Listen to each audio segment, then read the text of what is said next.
Santana Lopez. Where do I even start? Santana Lopez is one of the most beloved characters in Glee history. Wait, scratch that. In TV history. But she's also kind of a bad person. And for a long time, I didn't let myself think too hard about that because she was just that iconic. But I figured it's time.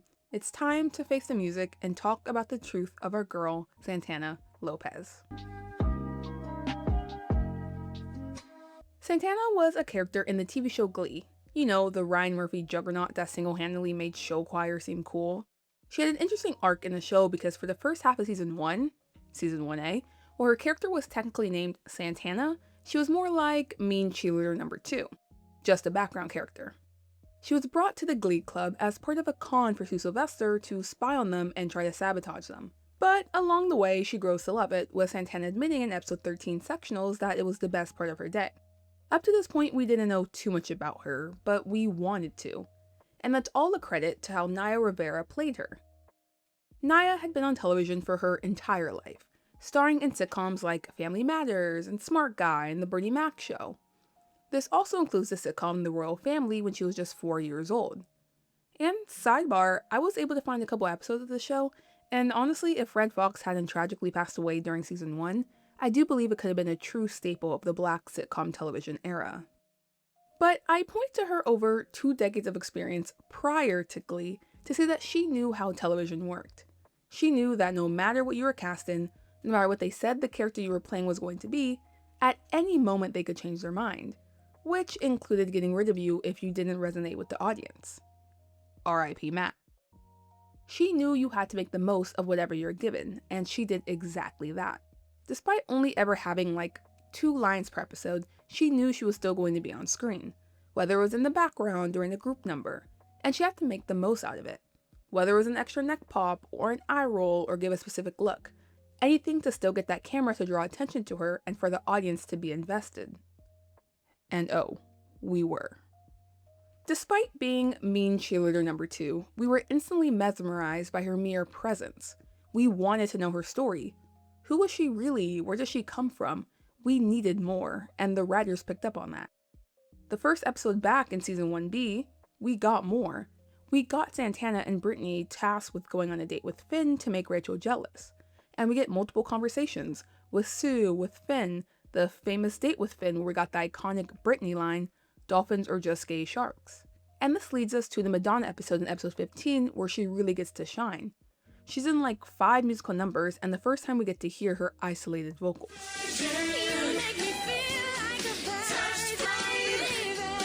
And oh my god, a star was born. Why were they hiding this voice for 15 episodes? She continues being an active member in the club. Not as much an antagonist, but a true member who enjoys being there. She continues having songs, interacting with other characters. And then we get to season 2, which establishes Santana as an icon. And we also get to see someone truly come to terms with their identity. So what I didn't mention is that back in episode 13, there was a throwaway line between Santana and Brittany. Everyone's on the phone, and there's a moment where they mention Santana's dating Puck. Santana responds with, "Having sex is not dating," and then Brittany responds, "Yeah, because then Santana and I would be dating." Everyone pauses for half a second, and then we move on. And you can tell that's exactly what it was for the writers. Just a moment to garner some laughs, and then we continue on. But no, we didn't move on, because Brittana was born. And since the audience was so receptive to that, they made it a true arc for these characters, but mainly Santana. Throughout season 2, we see Santana date Puck and Sam, but she really wants Brittany, but won't allow herself to just fully embrace it. She loves their private moments, but doesn't want to announce to everyone that they're a couple because what does that mean exactly? And remember, at this point, we're in like 2011 and they're in a small town in Ohio. There are many times where it should feel frustrating to watch Santana deny that part of herself, since we as an audience want it so badly, but honestly, another credit to Naya, she just played it so earnestly that all we could ever do was just feel bad for her in those moments. Like the Born This Way episode, where all the characters wear a shirt that lists their insecurity. Brittany gives her a Lebanese shirt, and Santana just can't get herself to wear it during the performance. But then we pan to her sitting in the audience wearing the shirt, and it's just, you can't be mad at it. But then the group goes to nationals, they lose thanks to Rachel and Finn, and Santana and Brittany have a talk where Brittany says she loves her and Santana says she loves her too. And we're left optimistic for what's in store for these two characters. Then we arrive in season 3, which is when Santana finally comes out. Just not by choice. In one of the more hard to watch episodes, Santana and Finn are going at it in the hallway when he then yells for everyone to hear, "Why don't you just come out the closet already?" And she's frozen. He just outed her to the entire school. This of course leads to a political commercial outing her being released and seen by the entire town, because this guy's niece was in the hallway and overheard. Now, while some people try to disagree and say Finn didn't out her since everyone at school knew, well, 1, no they didn't, because they did, then the commercial would have been made a while ago. 2, even if the school seemingly already knew, as in it was sort of an open secret, it's still up to her to decide when she wants to say it out loud and make it known. And 3, it's different with everyone in school knowing versus everyone in the entire town knowing.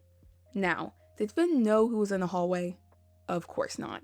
But that doesn't matter because you don't out someone for that exact reason. You never know who's listening. Anyway, the next episode I'm not a huge fan of because it's like Finn telling Santana how she should feel. And then don't even get me started on her singing with Rachel of all people, "I Kissed a Girl." But the one scene that was really good, but also really heartbreaking, was the scene with her abuela, where Santana comes out and her abuela doesn't accept her. Now, in contrast to what I mentioned in the prom video about how they handled the coming out of Alyssa, this one unfortunately felt quite real. Because what shows and movies tend to get wrong is that homophobia doesn't just go away because it's someone you know. In this case, it's her granddaughter who she loves deeply, but nope, sorry y'all, she's not all of a sudden, "Woo, I love the gays, whoop whoop whoop whoop whoop." But regardless, we do see Santana and Brittany as an official couple in season 3. They break up in season 4 when Santana goes off to college and Brittany stays an extra year. They get back together in season 5, get married, and are officially wives by the time the series ends.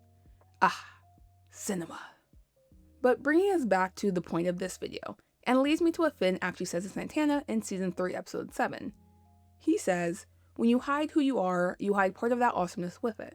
That's why you act out, because you hurt inside." And this is a really real point from Finn. There are so many people in this world who are repressed and lash out because they're battling something super important deep down inside and are frustrated and angry. They want to express it but can't, and that often leads to them taking it out on other people. That is 100% true.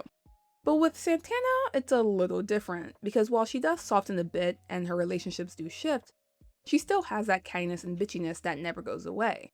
And even if the level of cruelty in what she says does decrease, I don't think that lets her off the hook for everything that came before.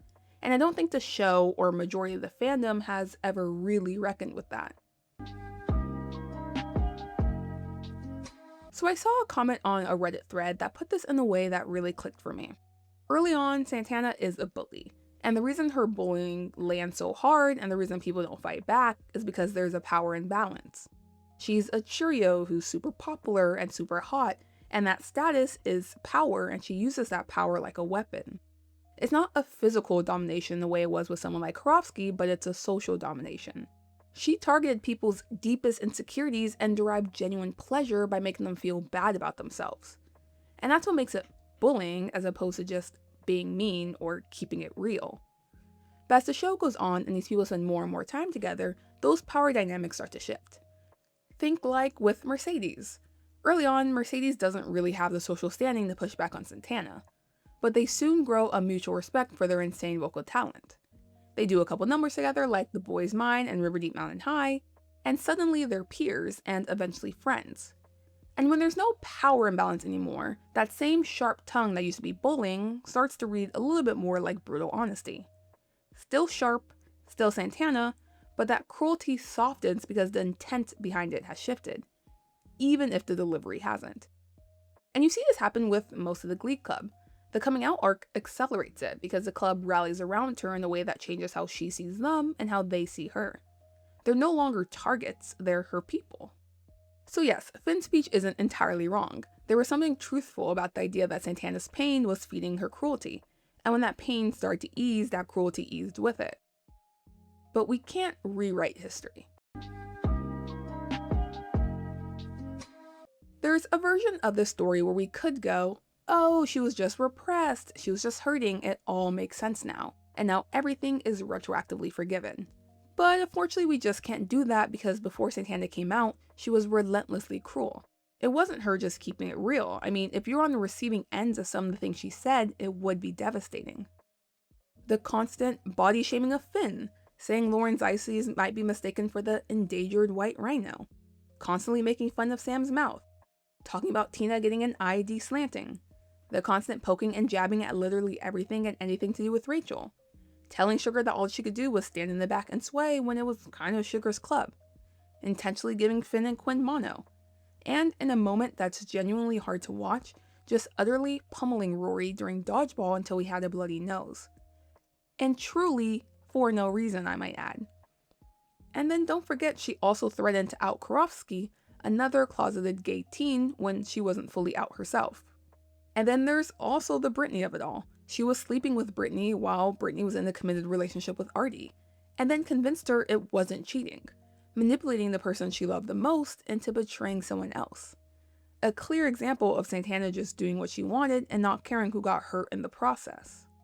And again, all of this is a lot and it does happen before she comes out, and the repression and the pain might explain some of it, but it doesn't excuse it.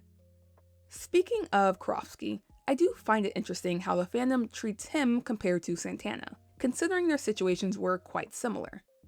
Both are closeted gay teens in a small town in Ohio, both bully people relentlessly, both use cruelty as a defense mechanism to keep people away and to protect themselves. And the show explicitly draws this parallel in Season 2, Episode 18, with Santana acknowledging the similar situations they are in. But the difference is how the fandom holds Karofsky accountable. We recognize his bullying for what it was. He was literally terrorizing Kurt so bad that it escalated into a death threat, and Kurt having to transfer schools just to feel safe. You probably felt some sympathy for Karofsky in Season 3, but you never forgot the harm he caused. We hold both of these truths at once. He was suffering, but he was also wrong. And maybe with Santana, because she never got physical, we treat it as if it wasn't nearly as bad, or that we don't have to hold her responsible at all. Again, it did get physical, at least with Rory and the dodgeball scene. But with the physical nature aside, the body shaming, the personal attacks. The only reason Finn outed her in that moment was because she had just spent a straight minute insulting him, talking about his body yet again, and also mentioning how he will never amount to anything and just riding off of Rachel's coattails for the rest of his life. To be clear, I'm in no way excusing him outing her, at all, but just explaining how we got to that moment. And also, Santana didn't just become a saint after coming out either. She still had her moments, like shitting on some of the kids in the club's dreams, the unnecessary, but not completely wrong, speech she gave about Rachel right before the vote on the Defying Gravity riff-off. And of course, the infamous near 2-minute tirade against Kurt that, now me personally, I would have cried for like a week. So why we looked away. And this is really the heart of what I wanted to talk about. Why do many of us try to forget the harm that Santana caused? Part of it is just the performance. Naya Rivera was so talented and magnetic and gave us so many quotable moments, like, how could you not be a fan? But the bigger reason, and I think this is the one that matters the most, is representation. Santana Lopez was a queer woman of color on network television in 2010, which, believe it or not, was quite rare. Especially those who are also hyper-feminine and incredibly popular at school.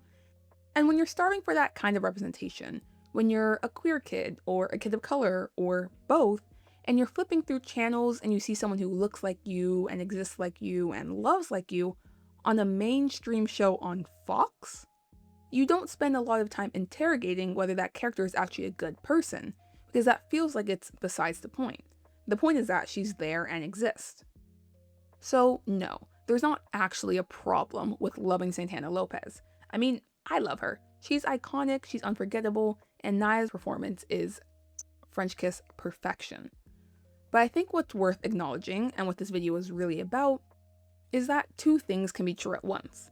Santana acted in ways that were cruel and targeted at people who couldn't fight back, but she also grew and became a better person because the community she found in Glee Club genuinely changed her.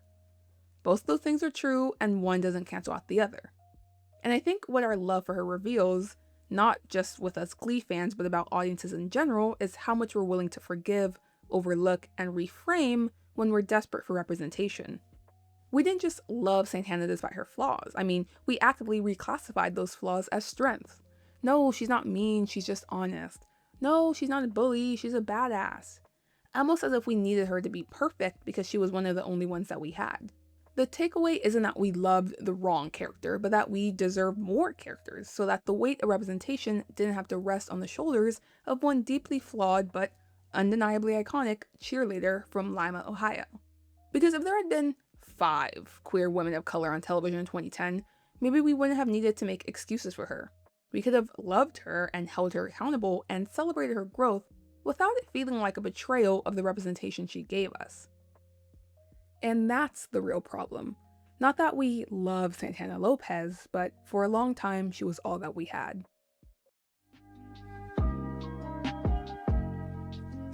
Thank you all so much for watching to the end of this video.